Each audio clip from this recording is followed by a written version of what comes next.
یو څیز دی او د څه متعلق راځي چې دا خلک غریبانان دي یا دا اشیاء دا غریب دي.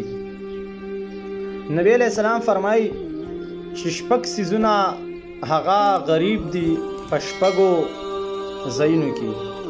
د غریب اصل معنا دا ناشنا مسافر، څرنګه چې یو مسافر وي او د ده څوک تپوس نه کوي، دی ناشنا وي په هغه ځای کې، نو دغسې دا غریب هم دی.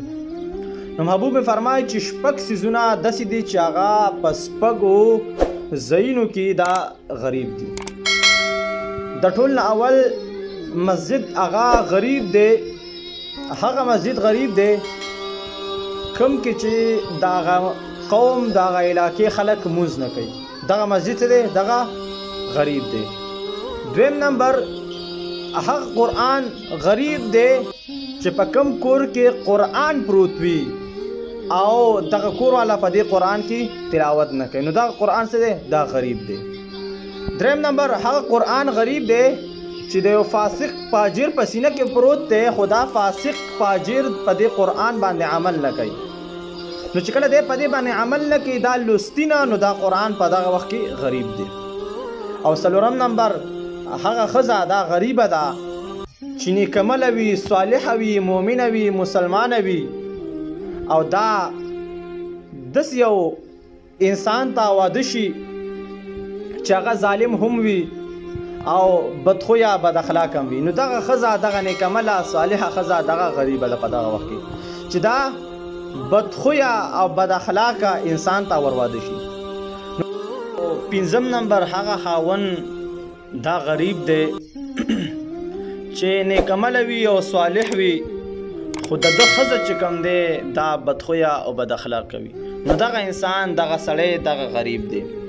څلورم خو هغه چې ښځه غریبه وه په هغه وخت کې چې ښځه صالحه وي خو خاوند یې بد اخلاقه بدخویه وي. خو پنځم نمبر داسې دی چې سړی ښه دی خو ښځه بدخویه او بد اخلاقه ده.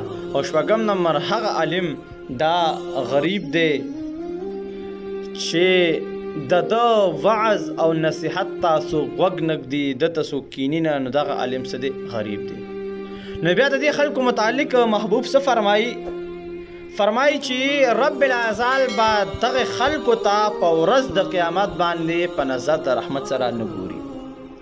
یعنې کوم انسان چې مسجد ته نه راځي، کوم انسان چې د قرآن د مشان تلاوت نه کوي، او کوم فاسق فاجر چې قرآن یاد کړی خو عمل پې نه کوي، کومه ښځه چې بدخویه وي، کوم سړی چې بد اخلاقه وي بدخویه وي، او کوم خلک چې د یو خپل عالم خبرې ته وخت نه ورکوي، هغې ته کیني نه، نو محبوب فرمایي دا خلک پسې د په ورځ د قیامت باندې د رب العزال د رحمت نه د هغې نه لري.